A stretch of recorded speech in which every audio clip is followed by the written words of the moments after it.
There we go. Okay, go ahead, Kelly, please. Go ahead, me or Linda? And you can start in the beginning because we are just starting. All right. Thank you. I'd like to welcome everyone here to hear a lecture by Linda Zagzebski. Linda and I have been friends for many years and in many countries. We figured out England, Rome, and China. And we hope our next trip will be Istanbul to meet all of you. I've been a follower of her writings for many years. She's a leading figure in epistemology and in the philosophy of religion. And it's my privilege to have her speak to us today. And when she's done speaking, we'll have Enis Doko give a response. And in the chat, we will soon have a handout for the talk. And also at the end, or as we go along, if you'd like to write comments in the chat, we'll refer to that during the comment section. All right, thank you, Linda. Over to you, Linda. Thank you very much. The title of my paper is OMNISUBJECTIVITY. There is a handout with some breakdown of the sections. Is that in the chat yet or not? I mean, I hope you can follow it even if it's not. In this lecture, I will defend the existence of the divine attribute I call omnisubjectivity. What I mean by omnisubjectivity is the property of having a complete and perfect grasp of the subjective states of all beings with subjectivity from their first-person perspective. I will argue that subjectivity is something. It is not reducible to anything in the world of objective facts. And therefore, if God grasps everything, it is not enough that God grasps all the objective facts. God must grasp all the subjectivity there is. The metaphysical question of what exists and the theological question of what God knows are the same question. What I mean by subjectivity is consciousness as it is experienced by the subject of conscious states. It is not consciousness as an object of personal reflection or empirical investigation or theoretical description. The degree and kind of consciousness differs from one species to another, but in human beings, the range of consciousness is enormous. All of our waking moments and many of our sleeping moments are filled with subjective states. We see, we smell, we taste, we touch, we speak, we hear, we feel, we desire, we remember, we imagine, we think, we decide, we anticipate the next moment and the one after and the one far in the future. We become aware of an ongoing mood, perhaps vaguely, perhaps with attention. Frank Jackson's famous story about Mary is one way subjectivity not reduced to facts. We imagine that Mary has been confined to a black and white room her entire life. She has been educated through black and white books and videos, and she has come to know everything there is to know about the physical world by these means.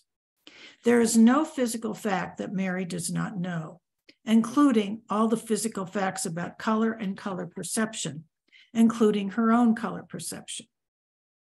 But in that paper, Jackson argues that Mary does not know everything there is to know, because when she leaves her black and white room and sees in color for the first time, she learns something she did not know before. She comes to know what it is like to see color. Since physicalism, the theory that nothing exists but the physical, entails the thesis that if you know every physical fact, you know everything there is to know, it follows that physicalism is false. This has come to be called the knowledge argument. I want to use this story to draw a different conclusion. Whether or not Mary comes to know a different fact when she leaves the room and sees in color for the first time, she is in a qualitatively different conscious state. The expression, what it is like, is just an informal way to make the point that something is different when she sees color than when she sees in black and white, and the difference is in her subjective state. The change in her subjective states is real, and a cognitively perfect being must be able to distinguish them.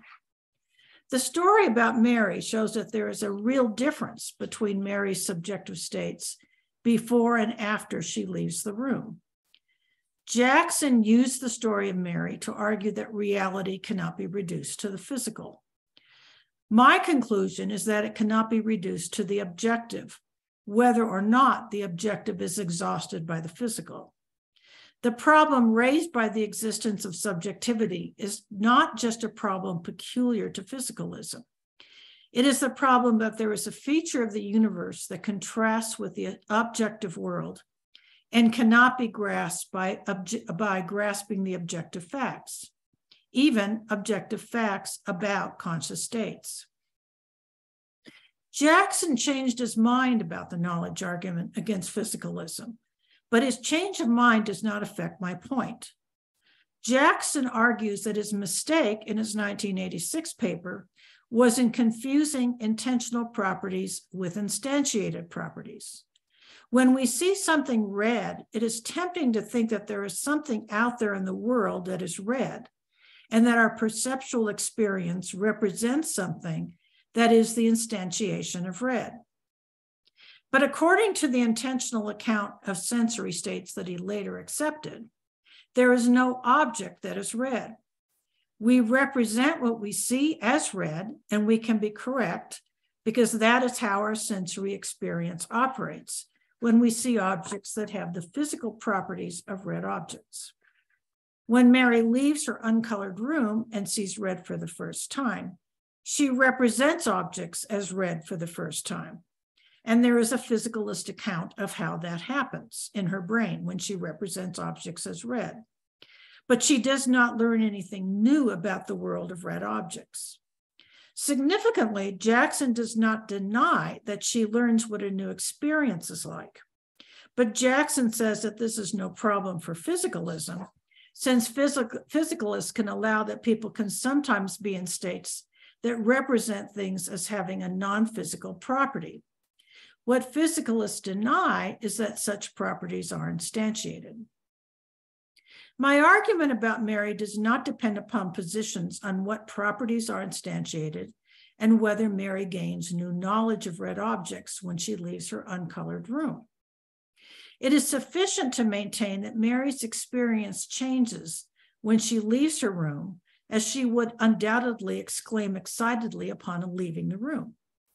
That difference is real, as even most physicalists acknowledge. And that is the difference that I am calling a difference in subjectivity. Mary is in one subjective state while she is in the room, and in a different and distinguishable subjective state after she leaves the room. She can tell the difference, and so should a being who knows everything. If Mary can tell the difference, so should God. I'm on number 2, why God must be subjective. Omnisubjective. There are many reasons why the God of traditional Christianity, Judaism, and Islam must be omnisubjective. I believe that omnisubjectivity is entailed by omniscience, omnipresence, and the practices of prayer. And in addition, it is implied by perfect love and justice, both of which depend upon perfect knowledge. In this lecture, I will focus on the arguments from omniscience and omnipresence, since those arguments are probably the strongest and they have received the most attention. Aquinas argues that God knows all things in his creation in the most perfect way. And God knows particulars, not just things in general. He says further that there is nothing that we know that God does not know. And God's knowledge extends to all modes of being. God is able to know all things because he is the first cause of everything that exists. Everything exists and continues in existence because God knows it. If subjectivity exists as a distinct mode of being, God must know subjective states. And if, as Aquinas says, God knows everything in its particularity, not just in general, it is not enough for God to know in general what it is like to see red. God must know what it is like for you right now to see red. God must grasp each and every subjective experience of each and every being who has those experiences. Every one of those states exists and continues in existence because God knows it. Ever since the advent of the modern idea of a proposition, the alleged abstract entity that has truth value, it has been common to define omniscience as the property of knowing the truth value of all propositions. I have said that the cognitive grasp of reality is not exhausted by knowledge of propositions, as the story of Mary illustrates.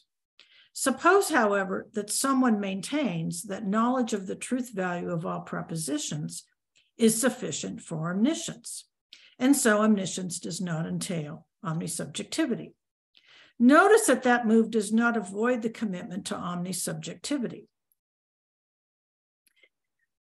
Because even if a failure to grasp all subjective states does not deprive God of omniscience, according to one popular definition, it would deprive God of cognitive perfection. God is cognitively perfect and therefore must be omnisubjective. My second argument for omnisubjectivity is that it is entailed by the traditional attribute of omnipresence, the property of being everywhere. Aquinas says that God is in all things in three ways: by his power, since all things are subject to his power; by his presence, since all things are bare and open to his eyes; and by his essence, because he is present to all as the cause of their being. Notice that Aquinas' explanation of omnipresence eliminates any reference to space per se. Omnipresence applies to all things in the created world, whether material or immaterial, spatial or non-spatial. Since omnipresence applies to the non-spatial part of the creation as well as to the spatial part, it follows that God is present in the subjective experience of each creature with subjectivity. When Aquinas says that to God all things are bare and open to his eyes, presumably what he has in mind is presence in the sense of intimate acquaintance. There is no aspect of the created world about which God does not have intimate acquaintance, not simply propositional knowledge. That must include each of your thoughts and feelings. So God does not merely know that you are anxious, but God is present in your anxiety. God does not merely know that you see red, God is present in your seeing of red. I think also that the presence of God in a conscious being is important as a condition for its being the case that God and that being are present to each other, in the sense of presence that is a component of intimate love. We assume that presence when we pray, and so I believe that omnisubjectivity is implied by the religious practice of prayer as well as by classical theology. I think that omnisubjectivity is also implied by divine love and divine justice. Perfect love depends upon perfect knowledge of the beloved, and perfect justice depends upon God's perfect knowledge of all the subjective states that can be mitigating or aggravating factors in our overt failures. We are judged not just for what we do, but for why we do it, how our acts and the situations we are in seem to us, and what the feelings that affect our behavior are like. To know that perfectly, God must be omnisubjective. I'm now on 3. How can God be omnisubjective? Divine omnisubjectivity is necessary if it is possible. But how is it possible? If it is impossible, but is entailed by omniscience and omnipresence, then omniscience and omnipresence are also impossible, and common practices of prayer do not make sense. I think then that we should hope that omnisubjectivity is possible. In my forthcoming book, I propose more than one model of how God grasps our conscious states from our first-person perspective. But my favorite model is an analogy with human empathy. God is like a perfect empathizer who empathizes not only with feelings, but with all conscious states a creature has. God can imaginatively see through our eyes and feel what we feel by an imaginative identification with us. Human beings can take on the first-person perspective of another person or a fictional character when reading a novel or watching a movie. When we do that, we imagine ourselves as being another self, and we can do that without any confusion about who we are. The empathy model is the closest I can think of in our own experience, but I would like to add another feature of God's consciousness that links omnisubjectivity with God's creation and conservation of the world. I thought of this idea by reflecting on the position of Aquinas, that God grasps everything in existence through his knowledge of himself as first cause and conserver of everything in existence. If God knows his own creative power, he must know what he has the power to create in all details. And if God's consciousness maintains everything in existence, God must be continuously aware of everything in the creation in every detail. He does not have to look outward to find out what's there. What is there because God's consciousness is attached to it. God's consciousness extends to everything in existence. It extends to every mode of existence, subjective and objective. A metaphor that I find helpful to express this idea was suggested by Aquinas, who offers a charming image that compares God's consciousness to light. Aquinas says that if light knew itself, it would know all colors. All colors pre-exist in white light. This simple remark makes me visualize all creation coming out of God like light streaming from its source in the divine consciousness to produce a colorful universe. We could compare each subjective state to a distinct color in an infinite rainbow of colors flowing out of the divine light. Since each colored ray exists within God's consciousness, God knows all subjectivity in the universe perfectly through his consciousness of himself as the source of light. All subjective experience, like every other aspect of the created world, exists because it comes out of God with God's continual awareness attached to it. I like the light metaphor because it helps us to see the possibility that God is in us and through us without being us. If God is in our sensations and feelings, he knows what they feel like. God must have known what he was doing when he created sensations like pain and pleasure and emotions like love and hate. As creator, he knows what he created. If so, he must be able to grasp what those states feel like, since the way they feel is what they are. To know pain is to know the way pain feels. To know love is to know the way love feels. To know fear is to know the way fear feels. The divine consciousness is a unity like white light, and within that unity is every conscious experience any being has, like white light. It's an infinite rainbow of colors. Some divine light creates further light or creaturely consciousness, and some of that is freely creative. The power of creaturely creativity and freedom flows from the divine creative power. I propose that every conscious state of every creature pre-exists in the divine imagination as blue and yellow pre-exist in light. But God is conscious of each color simultaneously. And by analogy, God is conscious of pain simultaneously with his consciousness of pleasure, joy, love, fear, hate, and all the other experiences we have. God grasps every good conscious state and every bad conscious state in one eternal moment. Does that mean that God actually feels pain and pleasure, hate, dread, sadness, and confusion and envy? No, because imaginative pain is not pain. Imaginative hate is not hate. Imaginative choice to commit a sin is not a choice to commit a sin. When you watch a movie or read a novel in which the character feels hate, you can take on in your imagination what the feeling feels like, But you are not in a state of hate. The divine imagination is like the human imagination, only, of course, more perfect. But like the human imagination, God's imagination allows him to permeate our subjectivity without possessing our subjective states as himself.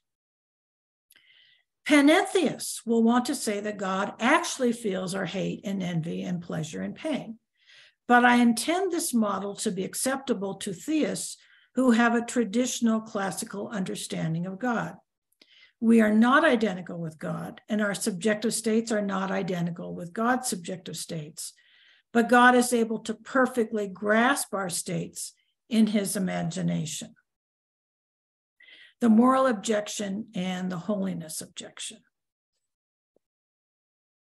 The arguments for omnisubjectivity are strong, but omnisubjectivity appears to conflict with some of the classical divine attributes, such as timelessness, immutability, perfect goodness, and holiness. I believe that omnisubjectivity does not add any further difficulties for timelessness and immutability that we do not already have without it, but I want to respond to the objections from divine goodness and holiness, since those are the ones I've heard most frequently. Omnisubjectivity would be a problem if some conscious states are immoral, and even the grasp of such states in the consciousness of a perfectly omnisubjective being is immoral. I will not deny that some conscious states are immoral. If an act is morally wrong, surely the conscious decision to perform the act is wrong. Motivational states and certain emotions might be wrong as well, such as hate, envy, bitterness, and jealousy. There are probably also morally wrong beliefs, such as the belief that some person does not deserve to be treated with respect. There are so many examples, it does not matter if I'm mistaken about some of them. Clearly, there are morally wrong conscious states, at least among humans. But if a subjective state is wrong, is it wrong to accurately grasp it in one's own mind? That depends. I have said that empathizing with an immoral state is not immoral. We do that all the time when we're reading a novel or watching a movie in which we see through the eyes of an immoral character. Our state of grasping what it is like to be the hateful or immoral character does not make us hateful or immoral. But the idea of creative consciousness brings God even closer to us than the empathy model. If God's consciousness is attached to a state of hate, God must feel hate in his imagination exactly as it is felt by his creature. Is there anything wrong with that? Suppose that your child hated another person. If you empathized with that hatred, you would know what the hatred feels like in your imaginative reconstruction of your child's state, and you would have many thoughts and emotions directed towards it. I suppose that you would feel sad and disappointed, eager to understand where the hate comes from, and hopeful that your child could be delivered from it. If you were a perfect empathizer, you would indeed grasp how hatred feels, and you would hate it. That does not strike me as a bad thing. How can God hate evil without fully grasping it? How can God know what to hate or heal or forgive unless he grasps it perfectly? I have said that grasping it perfectly is not feeling it, but grasping it perfectly means that nothing in the person's experience is missing from the divine imagination. I have heard some philosophers tell me that God would be contaminated by his own creatures if he really grasped what it is like to have their evil feelings in the context in which they feel them. A perfectly good God must be shielded from too intimate a contact with certain human experiences. I find the idea that God would be less than fully perfect and hence less than divine if he had too close a contact with the created world peculiar and quite implausible. But I doubt that this issue can be settled without a closer look at other doctrines pertaining to the relationship between God and human beings, such as the Christian doctrines of grace, providence, and sanctification. Is anybody beneath God's notice? Does God exercise his providence over the evil as well as the good? Would God make any effort to sanctify the evildoers? It seems to me that a perfect grasp of their subjectivity would be even more important than the grasp of the subjectivity of good persons. A related objection is the holiness objection. This is the objection that there are conscious human states that are not immoral, but are imposed to holiness, and it would be demeaning for God to have too close a contact with them.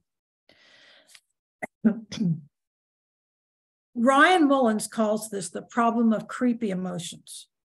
Examples would be sexual feelings and other feelings associated with bodily functions. This is an interesting objection because it immediately raises the question of what holiness is. The holy contrasts with the profane. The profane is not the same as the immoral. It is the opposite of the lofty and the sacred. When we treat objects as sacred, we intentionally separate them from the profane, which includes ordinary objects and especially anything associated with our so-called lower nature. The holy is exalted above ordinary human life. With this conception of the holy, we can see why it is natural to think that it would be unworthy of the one holy God to empathize or perceive or otherwise perfectly grasp subjective states like human sexual desire or an animal's delight in making a kill. But I think that these examples are not really in a special class, because everything in creaturely existence is profane in the sense we have inherited from the Hebrew scriptures. But when I have heard this objection, the assumption was that some parts of human life are more profane than others. As Ryan Mullen puts it, some of it is creepy. Is God's perfect grasp of the creepy compatible with his holiness? I think it should be scrolled down a little bit more. Yeah, good. It is significant that in the Hebrew scriptures, contact between a holy object and a profane one sanctifies the profane, but the holy one does not lose its holiness. In Exodus, we read, "And you shall make of these a sacred anointing oil, blended as by the perfumer. It shall be a holy anointing oil. With it you shall anoint the tent of meeting and the ark of the covenant, and the table and all its utensils, and the lampstand and its utensils, and the altar of incense, and the altar of burnt offering with all its utensils, and the basin with its stand. You shall consecrate them so that they may be most holy. Whatever touches them will become holy." Notice that the scripture does not say that the basin and utensils make the holy oil profane. Rather, the holy oil makes the basin and utensils and all the other objects it touches holy. I interpret that to mean that the holy is never corrupted or contaminated or diminished by anything profane. If God is supremely holy, God is never contaminated by close contact with the profane, even the creepy profane. I have proposed that we may think of God's consciousness as analogous to light that lights up our conscious states, permitting them to emerge from the darkness of the merely possible to the light of the real. If God grasps everything that exists, God must imaginatively experience each creature's fear, surprise, love, hate, and all the other states that derive from finite creaturely nature because he created them and is continuously aware of them. I do not see how the intimate relation between God and the created universe can jeopardize God's nature or in any way sully its sacredness. Human and animal creatures are lowly in one way and magnificent in another. If the creation was not magnificent, God would not have created it.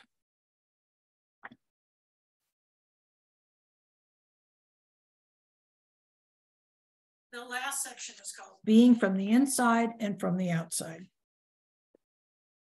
This is actually taken from the last chapter of my book on omnisubjectivity that is coming out this summer from Oxford. As a Christian theist, I believe that there has always been something in existence. That something is God.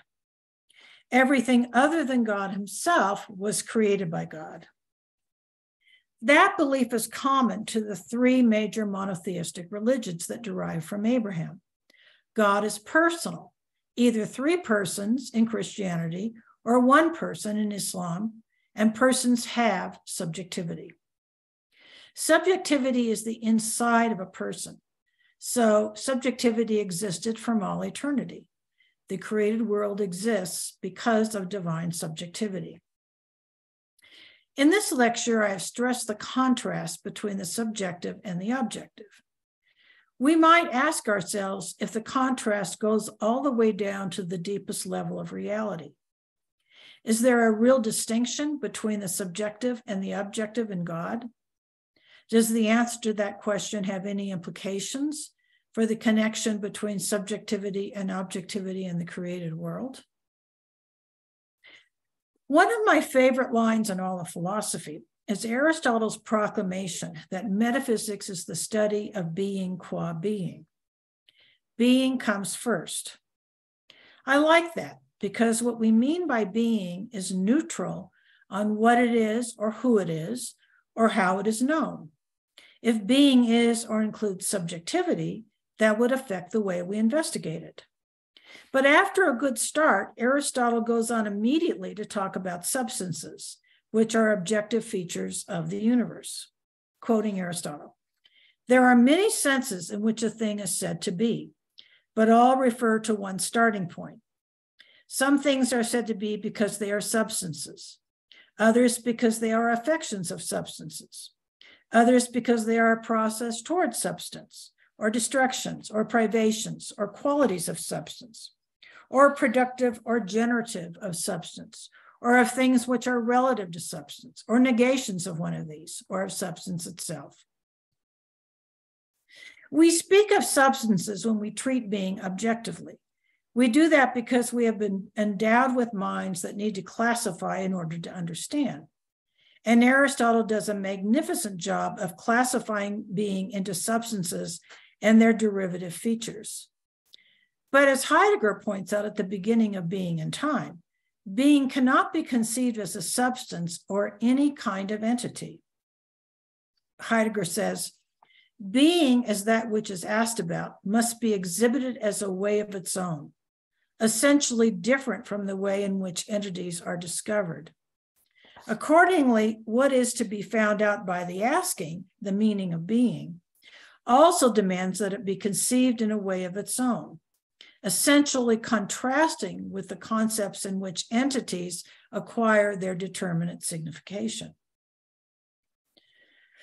Heidegger repeats the scholastic view that the universality of being transcends any universality of genus. That makes it a transcendental in medieval terminology. Being transcends the categories of Aristotle, along with unity, truth, and goodness. In Aristotle, the categories are objects of thought. Being is not an object of thought. It cannot be classified into a category, and it defies definition, as Heidegger stresses. We can treat it as an object, but when we do, we miss what is most important about it. My position is that if being at the deepest reality is personal, it has an inside, whether or not it has an outside. That means that the problem in understanding being is not due only to Aristotle's particular system of classification. The method of classification itself distorts being because it is the treatment of being from the outside. According to Aquinas, the most fundamental thing we can say about God is that he is being itself rather than a being. When we talk about beings, we talk about them from an objective viewpoint, as Aristotle does when he immediately moves from being to substances and their relations. Objectivity is an approach to being from the outside. Anything can be treated as an object, including our subjective states and the subjective states of God. Some things can only be treated as objects because they are unconscious. Presumably, there is no inside to a rock.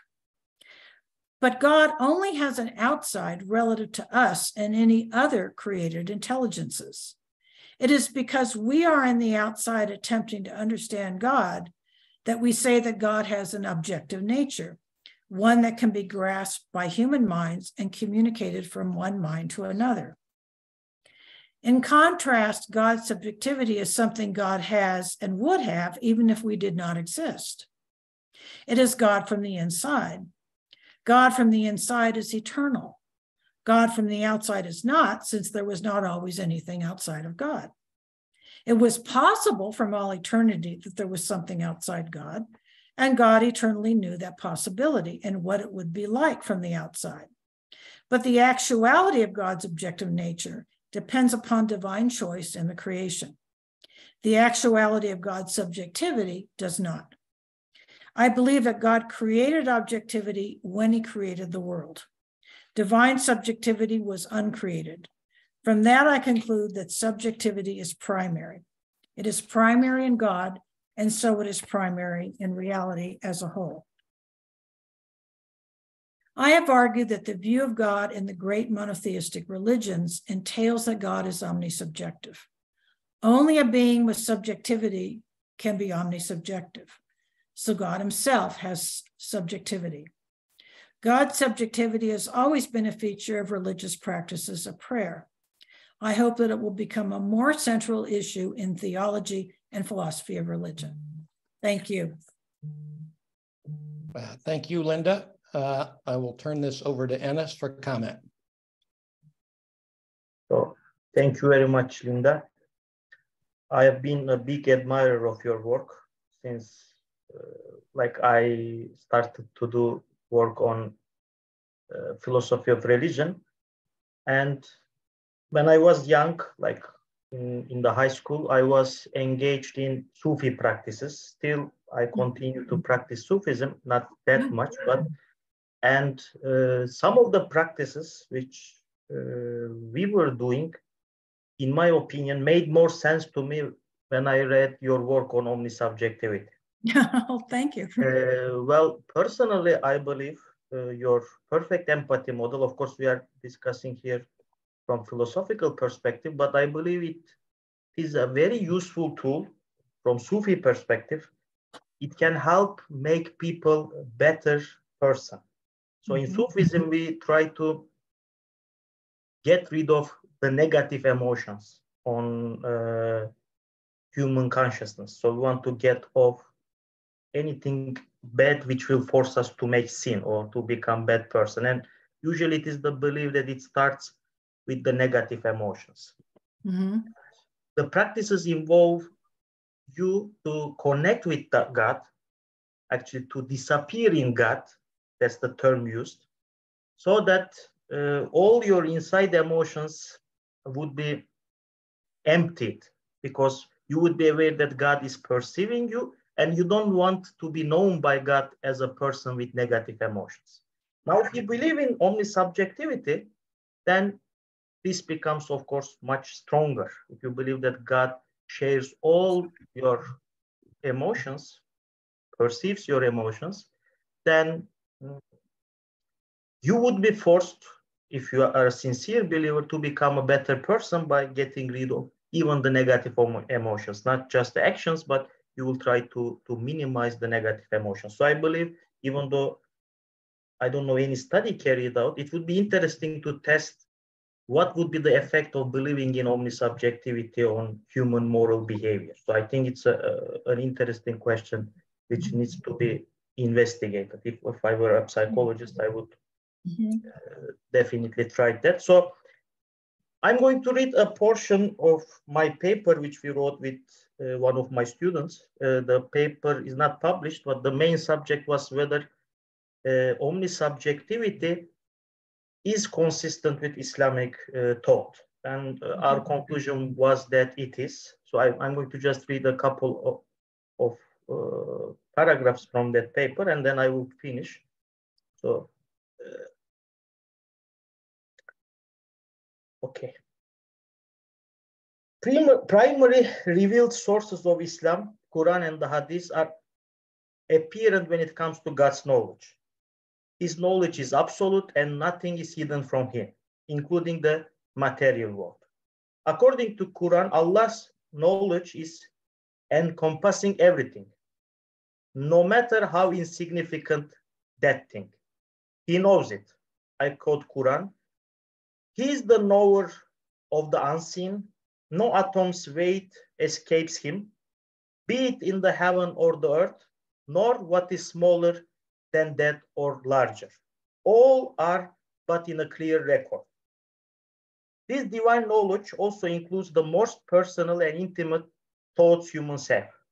It is stressed in numerous places in the Quran that Allah knows what is hidden inside humans' hearts and thoughts. I quote again Quran. There are many verses like this, but this is one example verse. And your Lord knows what their hearts conceal and what they reveal. There is no mystery in the heaven and the earth, but it is in a clear book. So there are many verses in the Quran which is stressed that God knows what is inside us, what our heart conceals. No matter what we say, what we behave, God also knows what we feel. More interestingly, in another verse, Quran speaks about how Allah is with those who are hiding their true intentions from the people, and he understands them. Again, I quote Quran. They hide from the people, but they cannot hide from God. He is with them as they plot by night with words he disapproves. God comprehends what they do. It is thought to argue from Islamic philosophers' position after reading this verse similar to this, requiring an extreme reinterpretation. It seems that verses are clear, and it looks like Quranic language unambitiously says that God's knowledge surrounds all things, including direct knowledge of human feelings, thoughts, and consciousness. We strongly argue that Quranic explanation of God's omniscience entails that he is omnisubjective. This is especially evident from the verses where Allah says that he is very close to his creatures and he is closer to them than their jugular veins. Again, I quote Quran. And we have already created man and know what his soul whispers to him. And we are closer to him than his jugular vein. This verse implies that God knows and understands humans directly, because being closer than the jugular vein can potentially imply mental closeness. At least we do not see any implausibility in this interpretation. Mental closeness is undoubtedly closer and more intimate than the physical one, and it provides, if it is possible, a better grasp and understanding of a person. So, furthermore, Quran stresses that God is also omnipresent, and he is with you wherever you may be. God is seeing of everything you do. Again, another verse from Quran. Wherever you turn, there is the face of God. While God is omnipresent, Quran states that he is also transcendent. So essentially what Linda argued, we can find a similar position in Islamic tradition. I'm not going to read anymore, but again, in Sufi tradition, there is Ibn Arabi's thought that we somehow, all of us, share something with God. And actually, eventually, some people take this to be a form of pantheism. But again, you can read and interpret Ibn Arabi's philosophy like an omnisubjectivity, because he actually clearly says that God is different than us. God is beyond us. On the other hand, also, he talks like we are parts of God's consciousness. So omnisubjectivity gives you a way to read Ibn Arabi differently and to practice Sufi metaphysics differently. So I don't want to take much of the time. Thank you very much, Linda. It was really an honor to spend the floor together with you. Thank you. Thank you. Could I ask a question? Is that permitted? Yeah, whatever you want to do is fine. Okay. Thank you so much, Enis. I have a question about Sufism and something you said at the very beginning of your remarks, where you were talking about emptying negative emotions and saying that I thought you used the term they disappear into God. Yes, fena fillah. It's in Arabic, okay. It's appearing in God. Okay, so I would like to ask you to say more about that. Does that mean that God has within him your negative emotions? Well, Like, actually, how to interpret is debatable in Sufi tradition. And one way usually you understand that is to get rid of all the negative emotions which would lead you to act in an opposite way God wills it. So when you disappear in God, basically all your actions, all your thoughts become in accord with God, which means you get rid of any emotions which would be opposite with the God. But how can you reach this phase? One way to reach is, of course, to get rid of all the negative emotions which cannot be part of God. But to enforce this, you may actually do, even if you don't believe in omnisubjectivity, you can kind of think that God is constantly monitoring your thoughts. This is actually an exercise you can do. And since God, you don't want to look like to God, like hating someone or having any other negative emotion, you try to empty them. You try to get rid of them. If you can achieve this, this is an important step in going to fenafillah, being loose, getting lost in the God. Would it make sense to interpret that as saying that when you empty your negative emotions, when you get rid of your negative emotions and you empty them into God, that the emotions change? That is, God doesn't actually have your hate. It's not like your hate went from you into God. No. It doesn't mean that. Definitely. Yeah, it doesn't mean that. So when you empty your negative emotions into God, the negative emotion is not negative when it's emptied. It becomes, God transforms it or something like that. Would that be the right way to look at it? It's like you have stages in your progress. So the highest stage a person can be in Sufism is in this fenafillah. And in that stage, you don't have any negative emotions anymore, because you don't act based on your nefis or your biological self. You act purely by your rational self, and you don't have any negative emotions anymore. Okay. And one of the motivations is exactly that you don't want to be seen by God as a person with negative emotions, because not God knows your emotions. Okay. Thank you. So, do you want to comment anymore, Linda? Or no, that's fine for now. Sure. Okay. Kenny, just for contribution, Linda, maybe it can help. They can help you. Maybe there are different approaches in Islamic thought. For instance, Mütekellimun maintain that, especially Esharite, and Esharite refers to main theological school in Islamic theology, and we can say a kind of orthodoxy. They maintain that what human being feels is directly created by God right now, not in the past. For instance, I am feeling hate, I am feeling happiness, I am feeling, for instance, mercy, I am feeling compassion, something like that. Of course, all of them refers to subjective states, and Mütekellimun, Islamic theologians, call them accidences, secondary qualities, which are temporal, but they directly created by God. So our hate, my hate, I didn't feel any hate just 1 minute ago, but right now I'm hating something. Right now I'm loving something. For instance, hating didn't exist just 10 seconds ago. Right now it exists, and then it disappears, and then love comes. So these are feelings, but they directly created by God. Therefore, they can say, on the one hand, the universe, including human feelings, human subjective states, they are profane. They are profane because God created them out of nothing, right? But on the other hand, they refer to God's actions. So it's a kind of relationship. And this is the different approach by Islamic theologians. Could I ask a question about that approach? Yeah. When you say God directly creates each feeling, like hate or love. Exactly.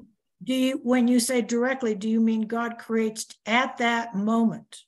At that moment, right? At that moment, it isn't just something that follows from the original creation. It's a new creation, so to speak. Is that right? Exactly, new creation, because we know that our hate didn't exist. Our hate are temporal, right?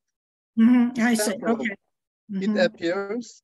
So, and also it refers to our temporality.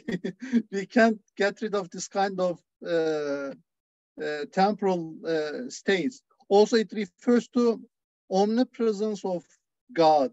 How God is omnipresent everywhere by means of his creation. For instance, there's a small dust in my finger, in the top of my finger. How does God know this small dust? Because he's creating it right now. He's still creating. If God stop creating, everything is going to go out of existence. Something like that. It's a kind of approach. Maybe it can help you. That's interesting. I don't know how far that is from the Christian idea of conservation, that God keeps everything going, and by knowing it, it stays in existence. If God didn't immediately grasp it, it would go out of existence. Yeah. But let me ask, those scholars you're describing, do they think that this idea that God directly creates hate in someone, do they think that that makes the problem of evil harder? So, but human being acquires it. They give a kind of acquisition theory they established to human freedom. Human just only prefers, wills something. Therefore, God, if he wills, he is going to create a kind of feeling according to his custom. And they are, but you should keep it because it refers to main theological schools. Maybe, of course, there are different approaches, like Dr. Enis mentioned. It refers to Islamic mysticism. So, but the official doctrine of Islam refers to that kind of relationship. They are extreme voluntarists, so they believe that God can make anything. Whatever God do is by definition good. So that's why they don't have the problem of evil. So that answers the problem of I want just to read a small hadith from Prophet, which is used by these mystics usually. And it kind of reminds me the omnisubjectivity. So here is, I quote Prophet Muhammad. When I love him, I become his hearing by which he hears, and his sight by which he sees, and his hand by which he strikes, and his foot by which he walks. So this is usually the highest state what Sufis talk about. So in this says, it seems like you share exactly like the feelings and the first person perspective, your first person perspective with God. I've read that, and I think I quote that in my book. That's great. I like that. Yeah. You mentioned, Enis, the paper that you wrote. Did you say with a student, with somebody else? Yes, we wrote a paper about omnisubjectivity and Islam. We wrote a paper in which we defend that omnisubjectivity is compatible with Islamic tradition. We also discussed. Yes. That paper is not published yet, or what's the story? No, not yet. Just we are still working on it. But if you wish, we can share it. Thank you. Let's turn this over. I see we have one question in the chat from Kareem, and then Marcel is working on another one. So I'm going to turn it over to Kareem. Kareem, if you could turn on your video and ask the question yourself, if you don't mind. Hello, Kareem. Hello. Hello, And Kareem. you can take more time, whatever you want there. I see it in the comments, very clear, but go ahead. Hello. Thank you so much for this very, very interesting comments and lecture on omnisubjectivity. My question is always, because I actually heard also Ryan Mullins speaking about what you mentioned. The creepy exactly. And it was a bit more intense, for sure. But my only question that I keep coming back to is that is there an element of anthropomorphism that we're approaching here because we think there's no access to this type of knowledge except through a certain way, which for us is true? The question is that true also? Should we assume that that's true also for God, and there's no other way that he can access this knowledge except through this omnisubjectivity? Or is there possibly a way to access knowing our feelings, but we don't know what that is? Thank you for that. Now, the idea of omnisubjectivity itself does not specify how God knows our subjective states. So in the book, I actually describe more than one model of how it might happen. One is a perceptual model. God perceives our states. That has some problems because there is a separation. God is still seems to be knowing our states as objects rather than as subjects, as subjective states. The empathy model is the one that I have stressed, at least today, and it gets a lot of attention in the book. And the reason I use that model is because it is an anthropomorphic model. That's true, it is. But that makes it easier for us to get how it might work. So God, if God does something like empathize, it's not going to be, it can't be the way we empathize with other people or characters in a movie. It would be infinitely more perfect, but the idea of empathy seems to give people the idea of how this is possible. And so the use of my models is really to give us hints about how omnisubjectivity would be possible. I added this new idea about consciousness as being like light that infuses everything, infuses all your thoughts and feelings and so on. And that is not anthropomorphic. Light is not anthropomorphic, but it is something physical. It's a physical model that we can relate to. So I guess what I want to say is I don't see anything wrong with anthropomorphic models as long as we realize what they are, that they're just models that are meant to help our imagination see ways in which omnisubjectivity would be possible. So to say whatever God does in grasping our subjective states can't be exactly the way we're describing it, that seems, I don't see any way to, of course that's true, it's got to be true. But when people say, I just don't see how this can happen, how is it possible? Then that's when I feel like we need to think of some models that would make it not allow us to use what we're familiar with in our experience to see how there would be this possibility. Great. Thank you so much. That's very clear. Thanks. No, thank you.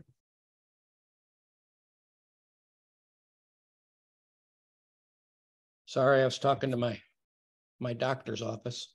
Mersel, can you show yourself for one thing, and then I see him. Say what you're trying to say there. You're muted still. Mersel, you're still muted. Excuse me. I only want to add to our teacher Enis Doko saying verses. This is one verses from Quran, coherent with Linda saying God intervened between individual and his heart. God intervenes between an individual and his heart. Is that what you said? Yes. And that's a verse in the Quran. Yes. God intervenes between an individual and his heart. I guess I would like to hear you expand on that. Like how do you interpret that? Does that make you think of omnisubjectivity, or is it different? Yes. Think about subjectivity. Okay. Before we are thinking, God know or thinking. Okay. Yeah, I think he put it early on as a verse in support of what you were saying. He put it in chat. I see. I didn't see on. it. Sorry, that's fine. Thank you. Thank you. Linda, can you say a little bit more about I don't want to ask you exactly how God knows, but the mode in which God knows. It's clear that you're saying God doesn't know just, let's just say that I hate somebody. God doesn't just know that. The subjective part is the feeling that I have, the animosity, the anger, the whatever the inner phenomenology is. And that seems the bad part, really. The feelings, those are the parts I think Enis is trying to say, the ones that we need to get rid of. Can you say a little bit more about somewhere between God having my feelings and God having propositional knowledge that I hate somebody, I think is what you think God has access to? It's right? something, right? Yes. So in the book, which I hope will be out in a couple of months, by the way, I put a lot of emphasis on the divine imagination. When you think about the history of Christian theology, there's discussion of God's intellect and God's will, certainly in Aquinas, but not God's imagination. Yeah. And the treatment of the imagination in Western thought really makes it look like it's derivative and unimportant, trivial human faculty. And what I want to say is God's imagination is comparable. God's imagination is related to our imagination, the way God's intellect is related to our intellect.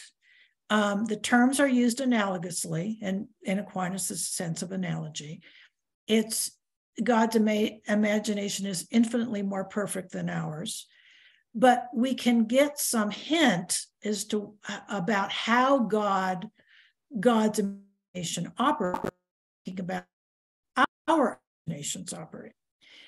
And when you think about human empathy, empathy is something we do. It's a state we have in our imagination. In our imagination, we are able to take on the perspective of another being, whether it's an actual human being or a fictional character, and we take on in the imagination their feelings and thoughts and so on.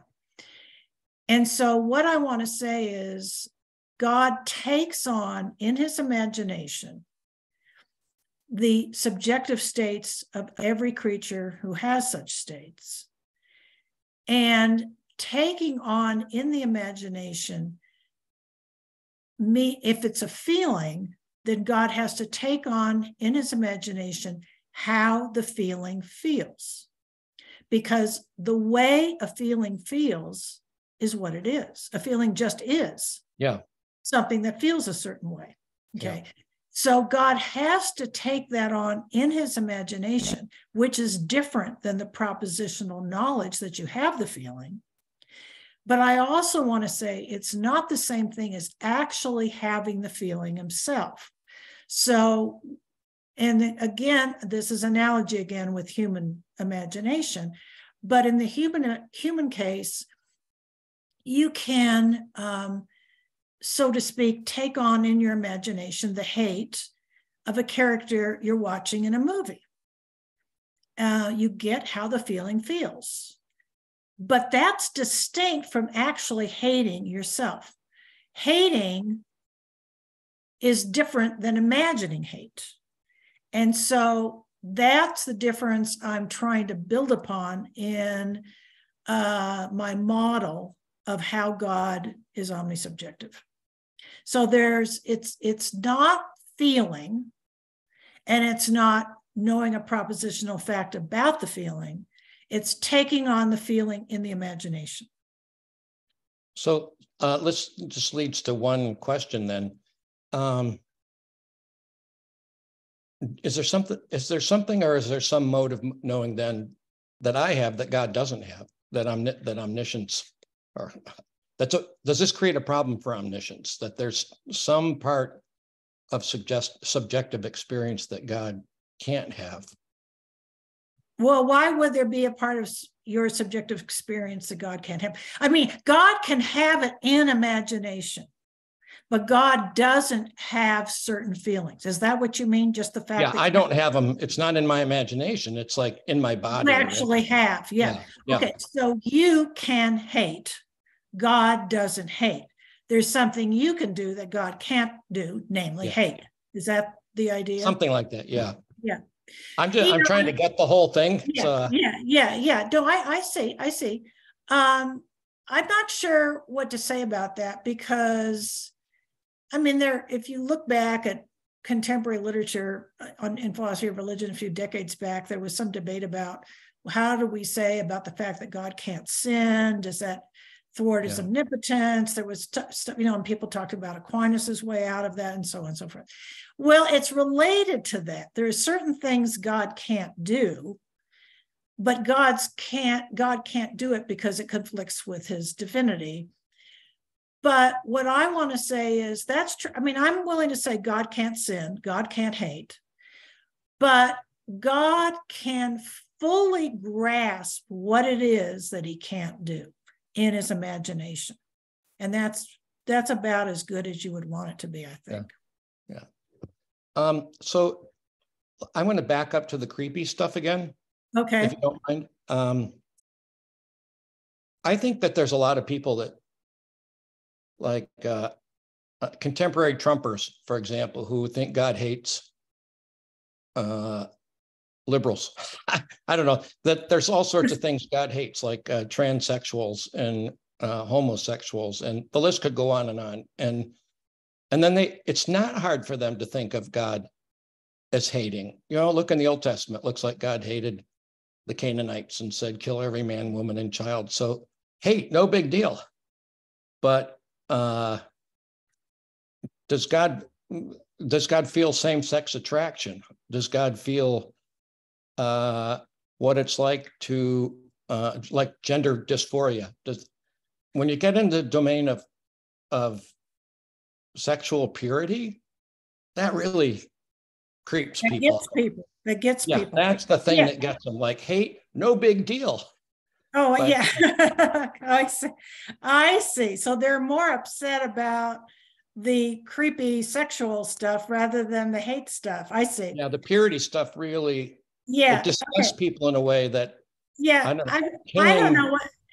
To me, those objections show more about the person who's making the objection than it does about God. But I guess, God knows what it is like to have every single subjective state, including sexual feelings, that any human being has or will have, or, and so on. I even think might have. I think God actually grasps all the counterfactual states too.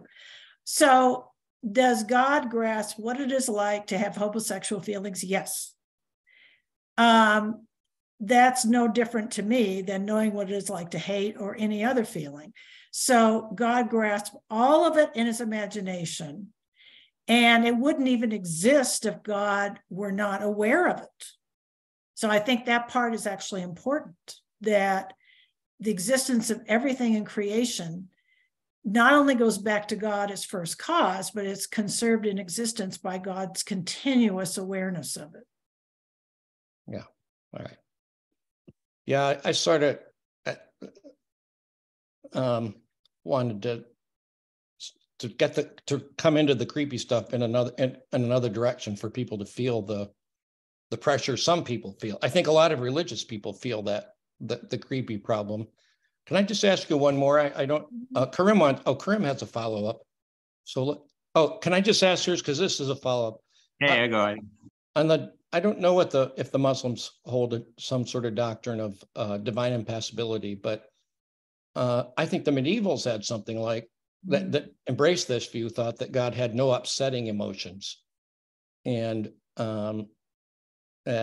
probably episodic emotions. He didn't have upsetting or episodic emotions, and hate usually is an episodic emotion. Feeling horny is an episodic emotion.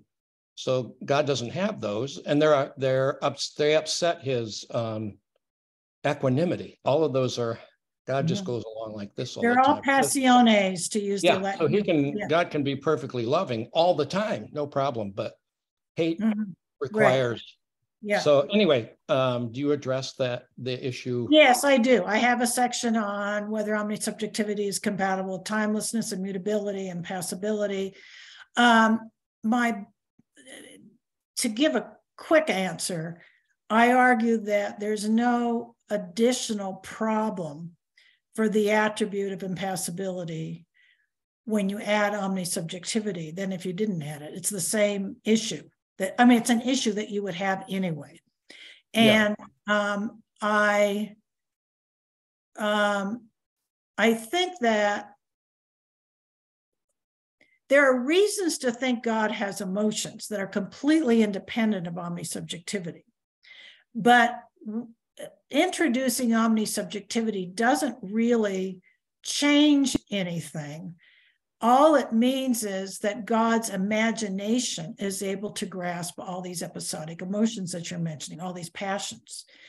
And I don't see anything wrong with that. I mean, I don't see that that's a problem, actually. And there's more than one definition of impassibility anyway. So lots of them. If God is not moved, or God is not moved by anything, well, if he's immutable, he's not moved anyway. So that's the end of that. Just a quick question. Do you consider yourself a kind of classical theist on these matters? Well, I've always considered myself a classical theist. There's certain, I guess I'd have to honestly say there's certain classical attributes that don't move me that much. I mean, I don't, like, impassibility is not something I'm going to really fall on the sword for, so there's some attributes that I don't spend a whole lot of time thinking about because they don't seem as important or as central. So I guess impassibility would be one of those, but I do consider myself a classical theist, and I really want my work on omnisubjectivity to be acceptable to classical theists. That's really important to me. All right, good, thanks. Karim, you had a follow-up? Yeah, thanks. I don't know if this is going to amount to the same thing, but just in line with what we heard about the Ash'arites' position that it's being created, these emotions, we can think about them as being created. I'm thinking if there's this model where basically God is perfect in, has the perfection of these emotions, like love, the perfect love, for example, or the perfection of these general emotions. I mean, from a sexuality perspective, my perspective would be this is more attached to a physical, but the emotion behind it might be something like passion or love or whatever it is. And these emotions are in perfection in God. And because he creates them, he knows through that creation how much it's being passed on, instead of imagining it the other way around. So instead of a model of grasping what the person is going through, it's a giving and understanding what has been given. And I don't know if that amounts to a difference, or is there a problem with that model too? Okay, now while Linda's thinking of a response, would everyone mind just for a second turning on their video? And Mehmet, can you take a picture? Sure. Okay, can everyone turn on their video? Everyone who's here and listening? Hatice, Miriam, Emre, Burhan, can you turn on your video? Tuba, Zainab, Gulhava, Harun? Can everyone just quick turn on a video so we can get a picture? If you're there. If you're there. Rosra, if you're still there. All right, this may be the best we can get, Mehmet. Hassan's being really difficult. Can you get a couple pictures? There we go. There's one more. Harun, are you awake? Yeah. Oh, thanks, Suda. I'm not suitable to open my video. I like that. Yeah. Okay. All right. We'll take what we can get. Do we have a couple, Mehmet? Okay, are we good? Okay. So are there 3 screens? It says 1 out of 3. There were 3. I think we're down to this many. That's why I stopped. Oh, I see. Yeah. That's why I wanted to get it before we were down to just the 3 of us. Okay.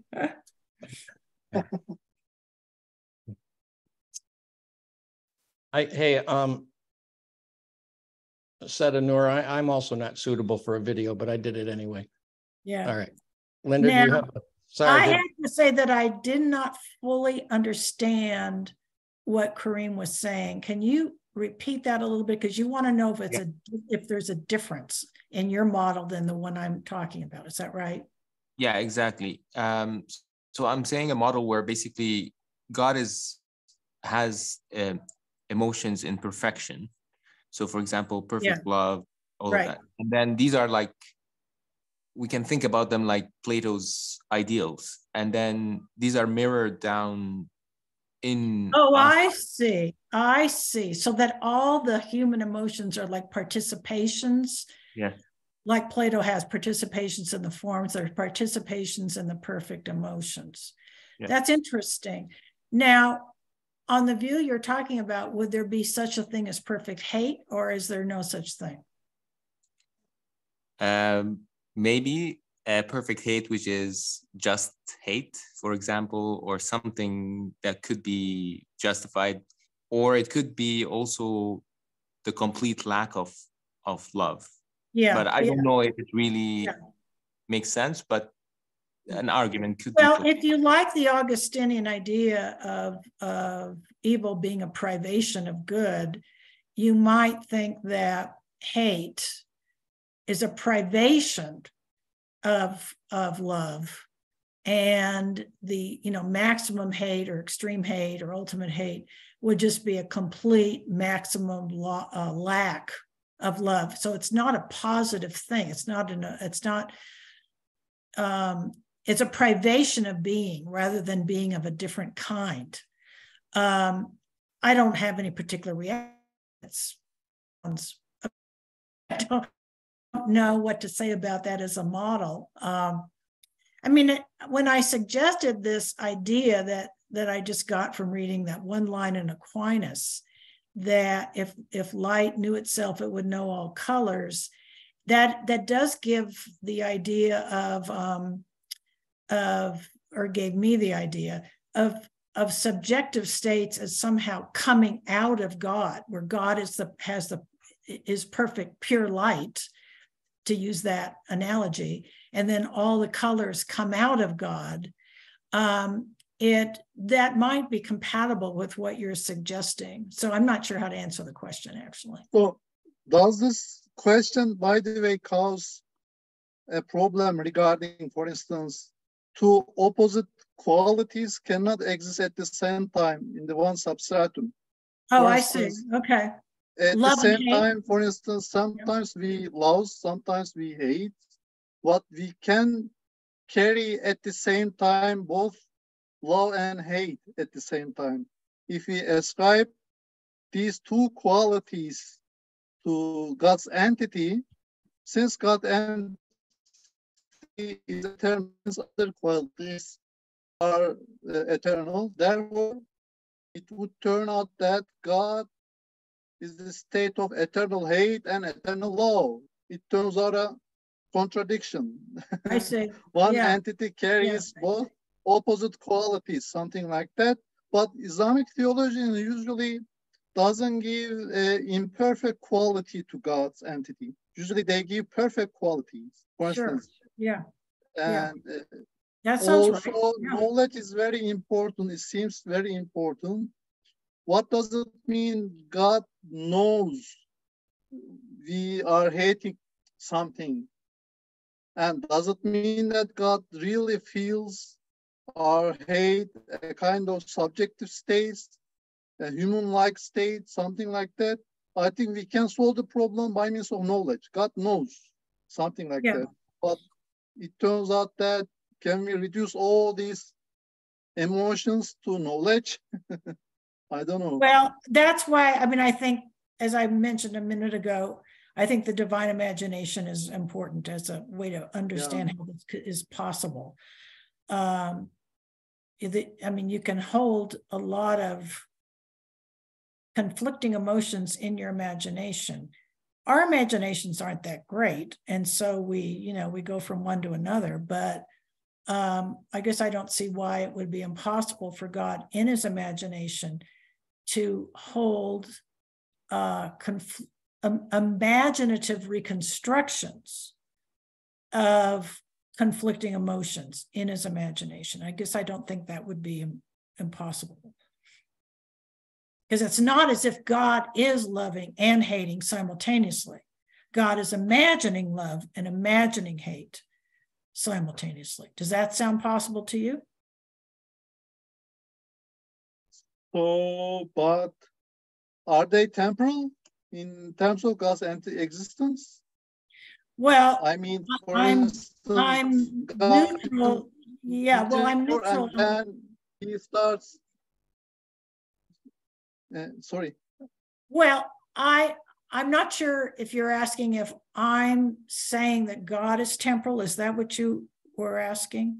Yeah, I mean that God temporally imagined, for instance. He didn't imagine before, but usually Islamic theologians would say God eternally loves. No, I meant the imagination in God to be a perfect and eternal. God eternally, perfectly imagines all subjective states. Okay. I actually think God eternally and perfectly imagines all possible subjective states, and only some of those are actual. Okay. Yeah, let's see here. I see a hand up, but I don't see a name popping up on here. Hello, hello. Yeah, it is. I'm Arif. I was going to ask, what is the point of imagining if it doesn't help to feel it? I mean, what will God imagine about hate if it doesn't help him to feel it? So that's interesting.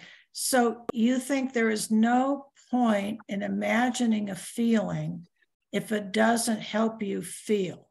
Yeah, that's what I say. Yeah. Well, I mean, what it does is it gives you understanding. I mean, even for humans, imagination gives us understanding. Now, I keep talking about imagination and its function in fiction and film. If you imagine what a character is going through in a story, you're not imagining it so that you can have that feeling. You're imagining it because it gives you a broader understanding of what feelings there are or what possible feelings there are. It's not that you are hoping to be able to have that feeling yourself and the imagination is a way to help you. It's just you are able to, I mean, what do you get out of watching a movie or reading a novel? It isn't that it's going to help you have the subjective states of the character, but being able to imagine it is in itself an understanding that's a good thing to have. But I will understand the effects of that feeling, not the feeling itself. I mean, still, I will not know what is it like to feel hate. I may know what is the result of hate by imagining it. Well, I mean, I can imagine an angry person, but that doesn't mean that I know what is hate. Do you think that if you watch a really good film with a really good actor, or read a really good novel, either one, that you can sort of get into their head, so to speak, and be able to imagine what their feeling is like, even though you've never actually had a feeling just like that. It shows you what feelings there are. It gives you a way of grasping the whole range of human feelings. And that grasp in itself is probably a good thing to have. And that's one of the reasons literature and film are important in our a kind of emotional education, you might say. It is, but it isn't that we want to become like the character in the film. We just want to grasp what it would be like that. And you can get it, I think, if it's done well. You're not just knowing that the character is angry or that the character hates. You kind of get how the character is feeling in this situation. I think a really good actor can do that. Yeah, but isn't it because we experienced that feeling before? Good. I'm glad you asked that. Okay. I left all this part out that's in the book about there is an empiricist view about the human imagination that many people adopt. And it may be true for humans, which is you can't imagine anger if you haven't at least sometime in the past felt angry. And you can't imagine hate unless you at least at some time in the past hated something. And because according to this view, the imagination sort of copies direct sensations and feelings. It's something that operates a little bit like the memory operates, where you start with a feeling, you remember what it's like, later on you can imagine it.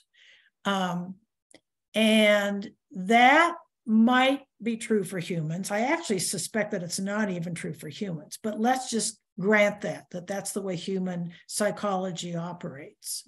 Then I have to insist that I'm not using that empiricist theory about how the imagination operates in God. It's not like God first has to feel anger and then can imagine your anger. God imagines all possible feelings before he creates anything, I want to say. And so anything that exists because God has willed it to be so. So the account of the divine imagination that I have to give, according to what I've been saying, would differ from the human imagination in the way you've said, because I think it's quite natural to say you can't imagine anything unless you first had it at least sometime in the past. But that can't be the case with God. It's not like God can only imagine feelings he himself has had. God can imagine all possible feelings, I think. Okay, thank you. Mm-hmm. That's probably a good place to stop. We've been at this a while. Linda, thank you very much for participating. Excellent online workshop. Mehmet, very good of you to set all this up. I'm grateful. Enis, nice response. And thank everyone. We'll see everyone when Linda comes to. I agree. Enis, I would like to ask you a question after everything's over. Is that okay? Oh, yes, yes, of course. Okay, so just stay. Okay, I will stay. Okay. Linda, hope you come to Istanbul, inshallah. I do too. So, but it's not too hot though. I don't like heat. Okay. See you. Okay. Thank you very much.